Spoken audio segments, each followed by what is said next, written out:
Oi, oi, pessoal. Bom dia, boa tarde, boa noite, conforme o horário que cada um estiver assistindo aí.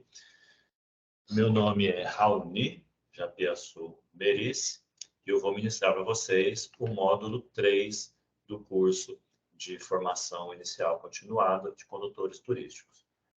A gente vai falar nesse módulo sobre a legislação ambiental e fazer uma contextualização sobre o ICMBio e a APA Nascentes do Rio Vermelho. Beleza? Eu tinha programado para a gente fazer essa atividade, a primeira aula, a aula introdutória, de forma presencial, mas infelizmente a gente não conseguiu. Eu estava viajando até quinta-feira, aí voltei da viagem, a gente teve uma reunião muito importante aqui no ICMBio, e eu não consegui organizar direitinho, me comunicar com todo mundo, para a gente conseguir ver o melhor horário. Então, achei melhor fazer de forma online e gravada, para que cada um pudesse assistir no horário mais conveniente. Tá? Vou tentar fazer. Desculpa, só estou um pouquinho gripado, vou precisar interromper algumas vezes, tá? Eu vou tentar fazer as próximas aulas de forma online, mas ao vivo, para que a gente possa participar juntos. Tudo bem? Eu acho que funciona melhor assim, porque aí o aluno pode tirar as dúvidas na hora junto com o professor, pode fazer algum comentário, né? Fica mais participativo, acho que fica mais rico. Mas mesmo nas aulas online, ao vivo, nas aulas síncronas que a gente fala, mesmo nessas aulas, eu vou gravar o vídeo para que quem não consiga participar possa assistir depois. Tudo bem? Então, vamos lá. Eu vou compartilhar com vocês a tela aqui, preparei uma apresentaçãozinha. Vai ser uma apresentação rápida, tá, pessoal? Em torno de 1 hora. Só para explicar mesmo como que vai ser o funcionamento do curso e a gente iniciar a contextualização sobre o que é o ICMBio, né, o que é o trabalho que a gente desenvolve aqui. Beleza? Então, vamos lá. Apresentação. Pessoal, é a primeira vez que eu estou gravando aula, tá bom? Eu já participei de várias reuniões online nessa pandemia, acho que todo mundo foi especialista em reunião online, mas é a primeira vez que eu estou gravando aula, tá? Então, vamos ver se vai dar certinho. Se tiver algum problema aí, da segunda aula em diante, a gente vai corrigir, tá bom? Principalmente com relação ao equipamento. Estou utilizando um conjunto de câmera, microfone, desses baratinhos mesmo, assim, que o próprio órgão fornece. Se não ficar muito boa a qualidade, depois eu pego uma melhor, com emprestado, para a gente poder ter uma aula com mais qualidade, beleza? Bom, então vamos lá. Módulo 3, legislação ambiental e contextualização sobre a APA e o ICMBio. A APA, para quem não sabe, é a Área de Proteção Ambiental, é uma categoria de unidade de conservação. Vou explicar direitinho nessa aula aí, beleza? Meu nome é Raoni Japiaçu Merice, eu sou analista ambiental do ICMBio, lotado aqui no NGI ICMBio Mambaí, Núcleo de Gestão Integrada ICMBio Mambaí. Então, vamos lá. Primeiro eu vou me apresentar, né, para vocês saberem quem vocês estão trabalhando nesse módulo. Eu me formei em 2007 em Biologia, na UNB formei o bacharelado, e no ano seguinte eu terminei a licenciatura para poder lecionar, para poder dar aula de Biologia. Então, eu sou professor, porém não praticante. Eu estou restrito às atribuições do ICMBio mesmo. Mas eu tenho formação, né, gosto de dar aula. Infelizmente, não, o ICMBio não dá muito tempo livre para a gente poder trabalhar com sala de aula também. Em 2010, eu concluí um mestrado no programa de pós-graduação em Ciências Florestais, também da UNB, com um mestrado, com uma tese de dissertação na área de Ecologia do Fogo. Então, essa é a minha especialidade, Ecologia do Fogo. Ainda em 2010, logo depois que eu concluí o mestrado, tomei posse do ICMBio, fui lotado no Parque Nacional do Araguaia, no estado de Tocantins, lá na Ilha do Bananal. Entre os anos de 2012 e 2017, eu exerci a chefia do Parque Nacional do Araguaia. Em 2017, eu saí da chefia, fiquei mais um ano lá. Em 2018, eu fui transferido aqui para Mambaí. onde eu estou trabalhando até hoje. Então, estou há 5 anos já aqui em Mambaí, trabalhando principalmente com fiscalização e licenciamento. Licenciamento das atividades produtivas, né? Desmatamento, licença para atividade agropecuária, construções diversas, enfim, tudo que a legislação exige que seja licenciado, se ocorrer dentro da unidade de conservação, é necessária a manifestação do ICMBio. Então, são essas as principais atribuições que eu tenho exercido aqui. Também atuo na parte de prevenção e combate a incêndios, apoio às atividades participativas aqui da APA, uso público, enfim, todas as atividades de gestão que a gente tem aqui, os colegas todos participam, mas eu sou mais responsável pela parte da fiscalização e licenciamento. Beleza? Então, até mesmo por estar muito associado a essas atividades de fiscalização e licenciamento, que eu acabei ficando com esse módulo, que tem muito a ver com a legislação ambiental. A gente atua muito com a parte de legislação dentro dessas atividades de fiscalização e licenciamento. Então, vamos lá. Em primeiro lugar, o que é o ICMBio? Eu imagino que provavelmente todos vocês que estão no curso já ouviram falar do ICMBio, talvez alguns até nem conhecessem o ICMBio antes do curso, mas eu creio que nem todos sabem exatamente o que é o ICMBio. E eu acho importante a gente ter esse esclarecimento.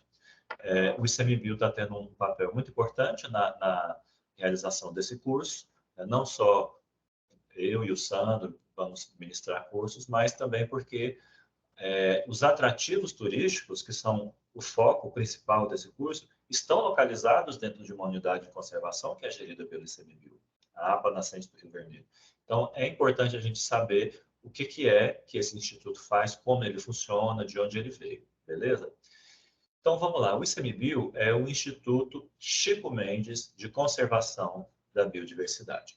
Então, vocês estão vendo aí no slide, em verde, as letrinhas que dão origem à sigla do ICMBio. Então, esse termo ICMBio vem do nome Instituto Chico Mendes de Conservação da Biodiversidade. Quais são as atribuições do ICMBio? Bom, o ICMBio é uma autarquia federal, ou seja, é um órgão do governo federal. Ele é vinculado diretamente ao Ministério do Meio Ambiente, assim como o IBAMA, assim como a Polícia Federal é vinculada ao Ministério da Justiça, assim como o INCRA é vinculado ao Ministério do Desenvolvimento Agrário, o ICMBio é vinculado ao Ministério do Meio Ambiente. E as atribuições do ICMBio são, em primeiro lugar, e principalmente, a criação e gestão das unidades de conservação. Então, o ICMBio realiza os estudos que levam à criação das unidades de conservação. Quem cria efetivamente uma unidade de conservação, no caso do governo federal, que é o caso do ICMBio, quem efetivamente cria, quem dá a canetada lá, assina o documento, é o presidente da República. Mas quem propõe a criação das unidades de conservação é o ICMBio. Então, o ICMBio realiza estudos, identifica áreas que têm importância ecológica, áreas que têm atrativos diferenciados, como as cataratas do Iguaçu, lá na região sul, como a Chapada dos Veadeiros, aqui na nossa região, com a própria APA Nascente do Rio Vermelho, onde a gente está localizado aqui. Então, são feitos estudos, se verifica lá o estado de conservação daquela região, as pessoas que estão ocupando o local, as atividades que são desenvolvidas, as potencialidades daquela região, e é feita a proposta de criação de uma unidade de conservação. E aí, essa proposta passa por audiência pública, passa pelo Ministério do Meio Ambiente, passa pela Casa Civil, que é outro ministério, e, finalmente, quem vai criar vai ser o presidente da República. Mas tudo começa lá com o trabalho do ICMBio, com os estudos de criação. E, além de propor a criação dessas unidades, principalmente, o ICMBio faz a gestão dessas unidades de conservação. O que é a gestão de uma unidade de conservação? É realizar todas as atividades para que a gente tenha o cumprimento dos objetivos daquela unidade de conservação. Então, vai desde a parte da fiscalização, combate aos crimes ambientais e prevenção e combate aos incêndios florestais, que eu acho que são as atividades que têm mais visibilidade, saem mais na televisão, as pessoas associam muito o trabalho do ICMBio e também do IBAMA, que também atua com fiscalização e combate a incêndios, as pessoas associam muito o nosso trabalho à parte da fiscalização e combate a incêndios, mas a gente faz diversas outras coisas além disso. O ordenamento do uso público, o ordenamento do turismo dentro das unidades de conservação, é o ICMBio quem faz. O apoio à pesquisa, então, as unidades de conservação são áreas muito importantes para a atuação dos pesquisadores, principalmente os pesquisadores da área de meio ambiente físico, da geologia, geografia e meio ambiente natural. Biologia, engenharia florestal, agronomia. Então, o apoio a esses pesquisadores somos nós do ICMBio que fazemos. A gente muitas vezes disponibiliza veículo, disponibiliza guia para acompanhar em campo, né? Interlocução com os proprietários, com as populações locais.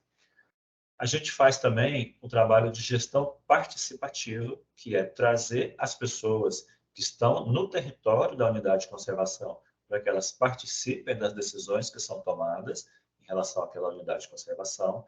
Então, na segunda-feira mesmo agora, no Dia do Meio Ambiente, nós tivemos aqui em Mambaia a reunião para a formação do Conselho Consultivo da APA Nascentes do Rio Vermelho. Então, por meio do Conselho, os diversos atores sociais envolvidos, os condutores turísticos, agências de turismo, os órgãos das prefeituras, dos órgãos estaduais, proprietários rurais, pessoas que têm atividades como mineração, hidrelétrica, todas essas pessoas, esses grupos sociais têm a possibilidade de participar da gestão da unidade de conservação por meio do Conselho Consultivo. Então, tem ainda diversas outras atividades de gestão que não cabe ficar adentrando muito aqui, mas é uma imensa gama de atividades que são desenvolvidas na gestão dessas unidades. Então, o ICMBio ele tem a atribuição de criar as unidades de conservação, gerir, ou seja, administrar essas unidades de conservação, e tem também atribuições que são um pouco menos conhecidas, como, por exemplo, a realização de pesquisa científica. Além de apoiar pesquisadores das universidades nas unidades de conservação, o ICMBio também realiza suas próprias pesquisas. O ICMBio tem, acho que 11 ou 12 centros de pesquisa diferentes, cada um associado a um tema, né? Um relacionado a cavernas, que é o SECAV, tem muita atuação aqui dentro da nossa área. Tem centro de pesquisa de aves, o CEMAVE, tem centro de pesquisa em pesca, o CEPTA, então tem diversos centros de pesquisa diferentes, cada um relacionado a um tema, que realizam pesquisa, só que diferentemente das universidades, é exclusivamente pesquisa aplicada, pesquisa direcionada à solução dos problemas que a gente tem nas unidades de conservação, aos problemas que a gente tem de conservação da biodiversidade. Então, os pesquisadores do ICMBio que atuam nesses centros estão muito mais relacionados à solução dos problemas práticos, concretos, que a gente encontra no dia a dia de quem atua com conservação da biodiversidade, quem atua com a gestão das unidades de conservação.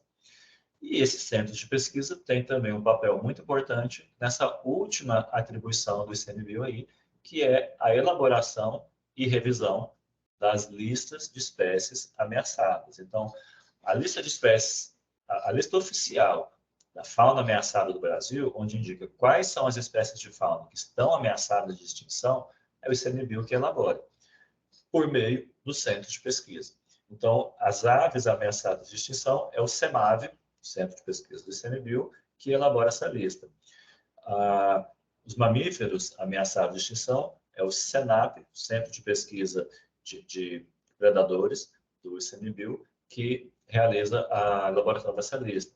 Os répteis e anfíbios ameaçados de extinção é o RAM, Centro de Pesquisa em Répteis e Anfíbios, que elabora e revisa periodicamente essa lista de espécies ameaçadas.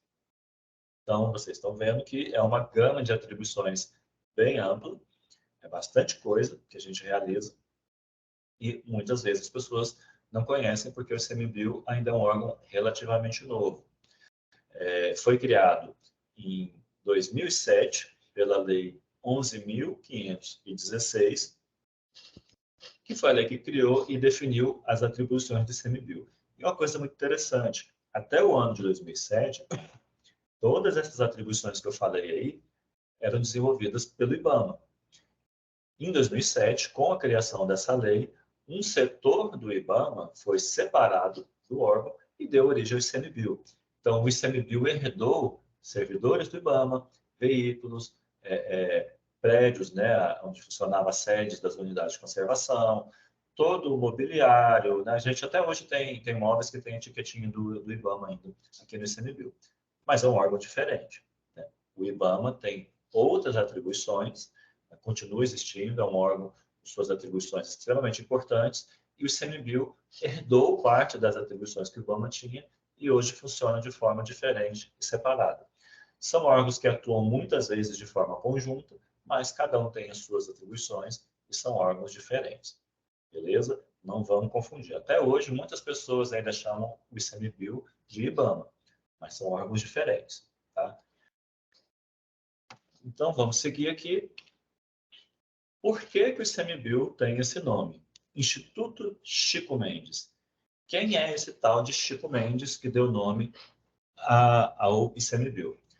Bom, o Chico Mendes foi uma liderança muito importante do movimento seringueiro, inicialmente no estado do Acre, e posteriormente se tornou uma liderança nacional.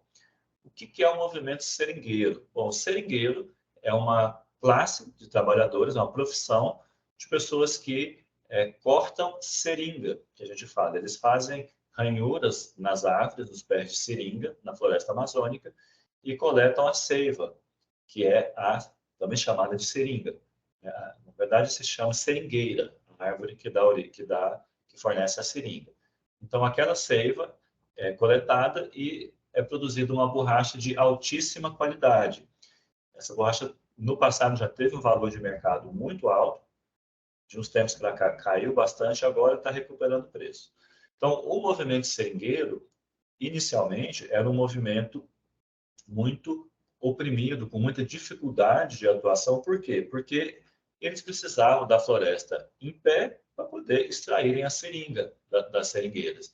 E eles acabavam entrando em embate com as pessoas que pretendiam outros usos para a floresta. Na verdade, não pretendiam usos para a floresta, pretendiam a substituição da floresta por outros tipos de cobertura do solo, pastagem, lavoura e atividades diversas.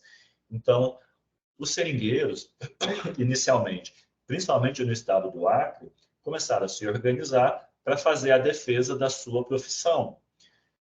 Só que a profissão do seringueiro tem muito a ver com a preservação do meio ambiente, porque eles precisam da floresta em pé. Então, o movimento seringueiro, desde o início, teve muito associado ao movimento ambientalista. E o Chico Mendes, inicialmente começou como presidente do Sindicato dos Trabalhadores Rurais de Chapuri, no estado do Acre. Ele foi um dos que teve, aliás, ele foi o que teve o principal papel na organização dos seringueiros do Acre e, posteriormente, do Brasil como um todo. Então, em 1985, se eu não estou enganado, o Chico Mendes, junto com companheiros do Acre, organizaram o primeiro Encontro Nacional dos Seringueiros, que deu origem ao CNS,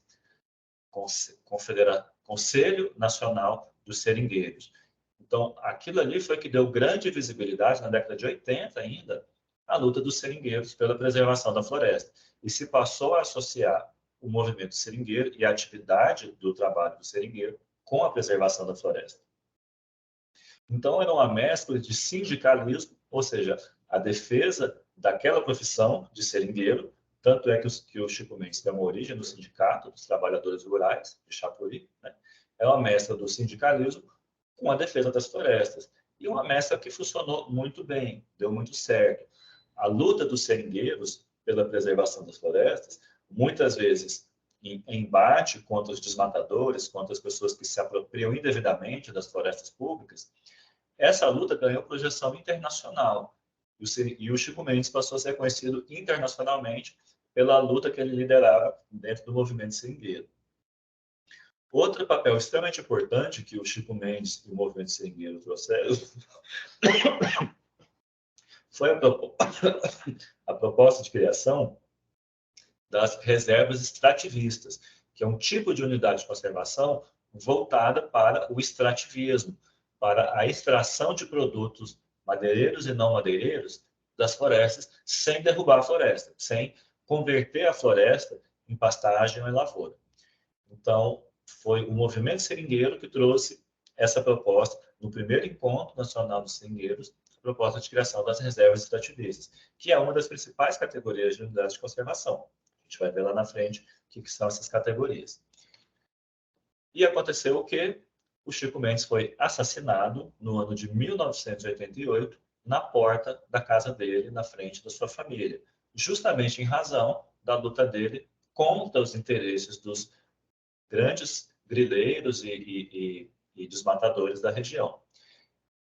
Ele já tinha visibilidade antes de ser assassinado. Após o assassinato, se tornou um mártir, se tornou uma grande referência da luta pela defesa das florestas.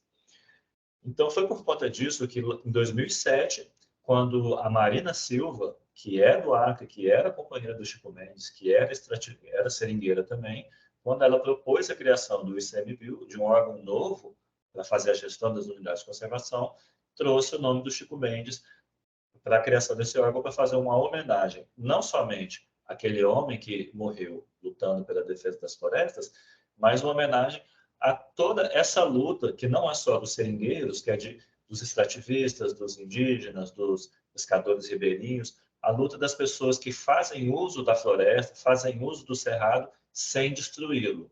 Então, foi uma forma de homenagear esse conjunto de pessoas que se utilizam do meio ambiente sem destruí-lo, na criação desse órgão tão importante que faz a gestão das nossas unidades de conservação federal. Tá? Eu acho importante a gente conhecer esse histórico, sabe, gente? Porque o ICMBio é um órgão que tem atribuições grandes, é um órgão que tem atuação em todo o território nacional e muitas vezes as pessoas não sabem a origem desse nome. Muitas vezes as pessoas sequer se lembram que ICMBio significa Instituto Chico Mendes de Conservação da Biodiversidade. E como os mandantes do assassinato do Chico Mendes nunca foram punidos, né, o assassino foi preso, mas os mandantes, todo mundo sabe quem é. Semana passada, eu tive lá no Acre, estive em Chapoí, todo mundo sabe quem foi o mandante, mas ele conseguiu estar impune até hoje. Então, em função disso, eu acho importante a gente estar sempre relembrando, trazendo essa história, para que a gente nunca nunca esqueça que foi um momento importante da história do ambientalismo, da história da luta pela preservação das florestas no Brasil. Bom, vamos seguindo, então. O que é exatamente que o ICMBio tem para fazer, então? Tudo isso aí que vocês estão vendo no mapa. Essas figuras verdes e laranjadas são as unidades de conservação federais. Em verde, as unidades de conservação de proteção integral, guardem esse nome, proteção integral, depois a gente vai explicar direitinho o que é isso. E em laranjado, as unidades de conservação de uso sustentável. Guardem esse nome também. São os dois grandes grupos de unidades de conservação. Proteção integral e uso sustentável. Então, vocês estão vendo que são várias unidades de conservação que elas estão distribuídas no Brasil inteiro. Nós temos no Brasil 335, se eu não estou enganado, 335 unidades de conservação federais, geridas pelo governo federal. Essa semana agora, segunda-feira, no Dia do Meio Ambiente, foi criada a última, um parque nacional lá na Paraíba, o primeiro parque nacional da Paraíba. Então, de 334, passando para 335. Totaliza em torno de 80 milhões de hectares geridos pelo ICMBio. Isso é aproximadamente 7% de todo o território nacional. É muita coisa, é muito chão. Somos apenas 1.400 servidores para fazer isso. Para vocês terem uma ideia, é menos do que o número de professores de uma universidade aí, de porte médio, como a UFG, por exemplo. Então, é uma imensa dificuldade que a gente tem, mas estamos aí, né, na luta para poder fazer a gestão, a proteção e fazer com que essas unidades de conservação sejam reconhecidas e visitadas e valorizadas pela população brasileira. Assim, observe por gentileza aí nesse mapa, pessoal, a gente tem claramente uma concentração das unidades de conservação no bioma amazônico. Vocês conseguem ver isso? Em verde, aí na região norte do Brasil, toda essa área em verde, essa grande área verde é o bioma amazônico. Então, vocês conseguem perceber que a maioria das unidades de conservação e as maiores unidades de conservação estão localizadas na Amazônia? Isso não é por acaso, né? A Amazônia é certamente o bioma mais importante do mundo. É o que tem a maior biodiversidade e é o que tem a maior importância para a regulação do clima global. E uma das principais formas de proteger essa vegetação é por meio das unidades de conservação. Mas a gente tem também unidades de conservação nos outros biomas. Particularmente no Cerrado, aqui onde a gente está, vocês conseguem ver aí na parte mais central do mapa, em marrom, nessa grande mancha aí que faz contato com a Amazônia, faz contato com a Caatinga, com a Mata Atlântica. Esse aí é o bioma Cerrado. Particularmente no bioma Cerrado, nós temos muito poucas unidades de conservação. O Cerrado ainda é um bioma pouco protegido em unidades de conservação. Isso faz com que as unidades que existem, como a APA, nascente do Rio Vermelho, se tornem ainda mais importantes, porque elas são poucas. Se a gente não consegue proteger a vegetação que está dentro dessas unidades, o que dirá da que está do lado de fora, não é verdade? Então, a área de atuação do NGI Mambaí. Observe aí nessa figura, pessoal, em verde. Vocês estão vendo em verde aí? Essa é a APA nascente do Rio Vermelho. Ela que é o foco das nossas atividades aqui de turismo, onde estão a maior parte dos atrativos turísticos da região aqui do Nordeste Goiano. Dessa região específica do Nordeste Goiano, né? Porque a gente tem também na Chapada dos Veadeiros, em Terra Ronca, atrativos até mais visitados do que os nossos aqui da região da APA. Mas aqui na APA, a gente tem também atrativos belíssimos que estão numa fase mais inicial de implementação, de exploração, e que estão, portanto, por estarem dentro da APA, né, associados à atividade de gestão do ICMBio. Mas nós aqui do NGI Mambaí, a gente não é responsável somente pela APA nascente do Rio Vermelho. A gente também é responsável por uma outra unidade de conservação.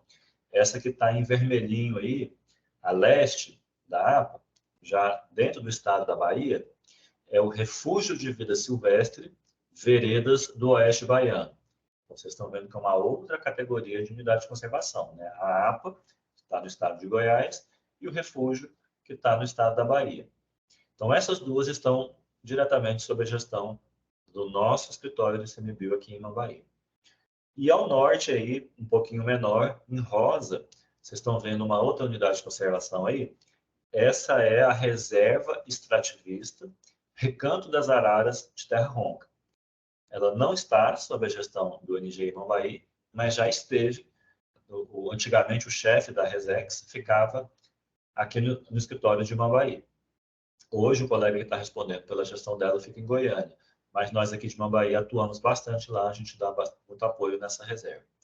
E tem ainda uma quarta unidade de conservação, nessa figura aí, no canto superior esquerdo, em azulzinho, ali bem pequenininho, vocês estão conseguindo ver? Aquela ali é a Floresta Nacional Mata Grande, Flona Mata Grande, que apesar do nome, Mata Grande, ela é bem pequenininha. Ela é reserva legal de um assentamento. Acho que em torno de 3.500, 5.000 hectares, mais ou menos, é o tamanho dessa unidade de conservação. A Flona Mata Grande, assim como a Resex, Recanto das Araras de Terra Ronca, já teve a sua gestão feita a partir do escritório aqui de Mambaí, mas atualmente já está sem gestão. Tá? Não tem nenhum servidor desse ICMBio respondendo pela gestão dessa reserva, infelizmente. Então, vocês estão vendo aí o tamanho do desafio que nós temos aqui no escritório do NGI Mambaí. São duas unidades de conservação diretamente sob a nossa gestão e mais duas que estão próximas, uma sem gestão, outra com um chefe que ainda não tem condição de colocar um chefe local, né? Então acaba que fica muito para nós aqui de Mambaí boa parte do apoio à gestão dessas unidades. Isso é importante por quê? Para saber que muitas vezes a gente observa situações no dia a dia e pensa, poxa, mas será que o ICMBio não consegue resolver isso aqui? Será que não tem como a gente melhorar essa situação aqui? Mas nós somos apenas 3 servidores para dar conta de toda essa imensidão de terra, de chão aí que eu estou mostrando para vocês. Bom, então, o que nós temos de equipe aqui no NGI Mambaí? Nós temos 3 analistas ambientais, eu, o Sandro, que vai dar o curso de prevenção e combate a incêndios, vai dar o módulo de prevenção e combate a incêndios aqui no curso de formação de condutores turísticos, e a Érica, que é a chefe do escritório. Nós 3 somos analistas ambientais, dividimos, né, as atribuições de CMBio aqui entre nós, e praticamente toda a gestão dessas unidades de conservação é feita por nós 3. A gente tem ainda uma equipe de apoio de 3 funcionários terceirizados, sendo que 2 são da limpeza, funcionários da limpeza. Evidentemente, eles ajudam em bastante coisa, né, nas atividades do dia a dia, mas são funcionários da limpeza, né, não são servidores para estar assumindo agendas específicas. E tem uma funcionária terceirizada, que é a nossa secretária. Então, nós temos aí de equipe administrativa uma secretária e 3 servidores, para dar conta de fazer fiscalização, prevenção e combate a incêndios, organização do uso público, licenciamento, atendimento das denúncias, apoio a pesquisadores, trazer as pessoas para próximo da gestão da unidade, por meio do conselho consultivo, enfim, uma infinidade de ações de gestão para a gente dividir entre 3 servidores, com apoio de uma secretária. Então, esse é o desafio que a gente tem aqui no NGI Mambaí. Um déficit muito grande de servidores. Nós estamos abaixo da média nacional de número de servidores por unidade de conservação. Nós temos ainda 11 brigadistas contratados e um em fase de contratação ainda. Esses brigadistas são, a gente fala que é a equipe operacional. Eles trabalham principalmente na execução das atividades, especialmente as atividades de prevenção e combate a incêndios florestais. Eventualmente, eles apoiam a atividade de pesquisa, apoiam a atividade de fiscalização, mas a atuação principal dos brigadistas é na prevenção e combate aos incêndios florestais. Inclusive, tem alguns brigadistas que são condutores turísticos, eu acredito que tem, inclusive, brigadista que está fazendo esse curso de condutores. Bom, pessoal, então a gente chega finalmente à programação do nosso módulo 3, né, legislação ambiental e contextualização sobre a APA e sobre o ICMBio. Então, vou apresentar aqui para vocês, sucintamente, o que a gente vai abordar, o que a gente vai trabalhar aqui nesse módulo. A primeira aula, que era para ter sido ontem, terça-feira, mas eu só estou conseguindo gravar hoje, por conta de problemas técnicos mesmo, né? A ideia era ter feito presencial, mas, enfim. Essa primeira aula é só uma aula introdutória, para eu me apresentar o ICMBio e explicar aqui para vocês o que nós vamos ver no curso. Está prevista uma carga horária de 1 hora e essa aula é de forma assíncrona, ou seja, gravação da aula para que cada um possa assistir depois. Diferentemente da aula síncrona, que é onde a gente vai passar de forma ao vivo, né? Vai ser online e de forma ao vivo. Todo mundo vai entrar, a gente vai se encontrar numa sala online para poder fazer a aula. Essa é a aula síncrona. Bom, hoje, quarta-feira, está previsto, vou gravar ainda, assim que eu finalizar essa aula aqui, a aula 2, que são as principais normas ambientais do Brasil.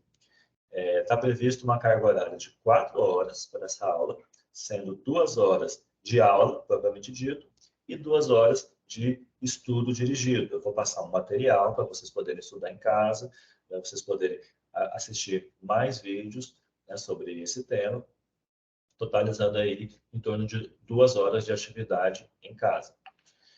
Na quinta-feira, aí a gente vai fazer a aula do Sistema Nacional de Unidades de Conservação, o SNUC.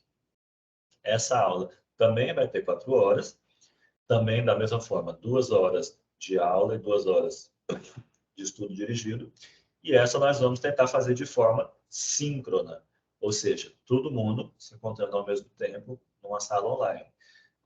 Está agendado aqui 6h30 às 8h30 da noite. Vou propor ainda no grupo de WhatsApp, vamos ver se todo mundo vai ter disponibilidade para esse horário, tá? Aqueles que não tiverem disponibilidade, não tem problema, nós vamos gravar a aula para poder assistir depois. Mas aqueles que tiverem disponibilidade, eu recomendo fortemente que participem, porque é o momento que a gente vai poder conversar. Durante a aula, durante a apresentação, pode interromper, tirar alguma dúvida, né? Fazer alguma contribuição. Eu acho isso extremamente importante para o aprendizado de vocês. Então, aqueles que tiverem possibilidade de participar da aula de forma ao vivo, recomendo fortemente que o façam. Aí, na sequência, na sexta-feira, uma aula sobre a APA Nascente do Rio Vermelho. Explicar todo o processo de criação da APA, da gestão. Ainda não defini se a gente vai fazer de forma ao vivo ou se vai ser de forma assíncrona, né? A gente vai conversando aí ao longo da semana, mas se a gente conseguir um horário que fique bom para todo mundo, eu acho que seria interessante a gente fazer de forma ao vivo, fazer aula síncrona. Essa aula também está previsto 2 horas de aula e 2 horas de estudo dirigido. E aí a gente chega no sábado e no domingo com as atividades de avaliação. Primeiro, no sábado, vai ser uma apresentação de trabalho. Isso mesmo, vou passar trabalhinho para vocês fazerem. A gente ainda vai discutir melhor, né, conforme o andamento das aulas, conforme o feedback de vocês, mas a ideia é que vocês gastem aí uma coisa simples, algo em torno de 2 horas, né, pesquisando e montando uma apresentação. Pode gravar no celular, pode, quem tem mais habilidade aí em editar vídeo e tudo, pode produzir um vídeo, produzir um conjunto, uma apresentação fotográfica, ou pode fazer também um documento escrito, né? O tema livre, a escolha de cada um, simplesmente para praticar a pesquisa, para praticar a busca de informações e para praticar a apresentação de informações. Por que isso é importante para vocês? O condutor turístico, ele está o tempo inteiro transmitindo informações para o turista. Então, é muito importante que nesse curso de formação a gente trabalhe essas habilidades, essas competências com vocês, certo? Então, não precisa se preocupar, vai ser uma coisa bem tranquila.